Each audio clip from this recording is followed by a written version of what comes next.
जीएफटी हिंदी जुलाई 24। मुखौटा तो उतारना ही होगा। हमने अपने गिरे हुए आत्मसम्मान को सालों तक झूठी आकृतियों के पीछे छुपाया और यह आशा की कि लोग धोखा खा जाएंगे। इन मुखौटों को हटाना पड़ेगा। विशिष्ट एक्सप्रेस नंबर 31।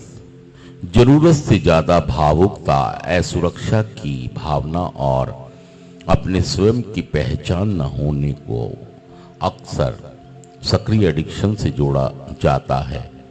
हम में से बहुत से इन बातों को अपने सुधार में भी ढोए फिरते हैं। अपनी अयोग्यता, ठुकराए जाने और दिशाहीनता के भय रातों रात खत्म नहीं हो जाता। हम में से बहुत से अपने आप को बचाने या दूसरों को खुश करने के लिए अपनी छवियों या झूठे व्यक्तित्व बना लेते हैं। हम में से कुछ मुखौटों को चढ़ा लेते हैं क्योंकि हम हकीकत में हैं कौन, हमें इस बात का पता ही नहीं है। कभी हम यह भी सोचते हैं कि अपने नशे के दिनों में हमने अपने को सुरक्षित समझने के भ्रम में जो आत्म छवि दिलो दिमाग में बना ली थी, वे शायद अब सुधार में भी हमें बचाती रहेगी।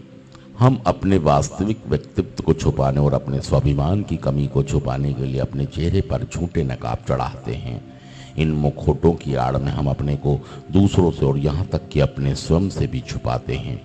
इस तरह एक झूठा जीवन जीते हुए हम कहते हैं कि हम अपने बारे में सच्चाई बर्दाश्त नहीं कर सकते और जितना ही हम अपनी वास्तविकता स्वयं को छुपाते हैं उतना ही अधिक हम अपने स्वाभिमान को हानि पहुंचाते हैं। हमारे सुधार के करिश्मों में एक करिश्मा तो यह है कि हम अपने तमाम गुणों, अवगुणों, अच्छाइयों, बुराइयों को पहचानने लगते हैं। स्वाभिमान की शुरुआत इसी पहचान से होती है।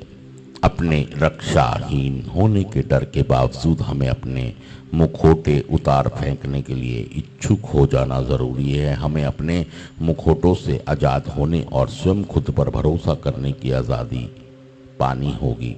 सिर्फ आज के दिन मैं अपने मुखौटे उतार फेंकूंगा और अपने स्वाभिमान को विकसित होने का मौका दूंगा। थैंक यू दोस्तों, शुक्रिया सुनने के लिए।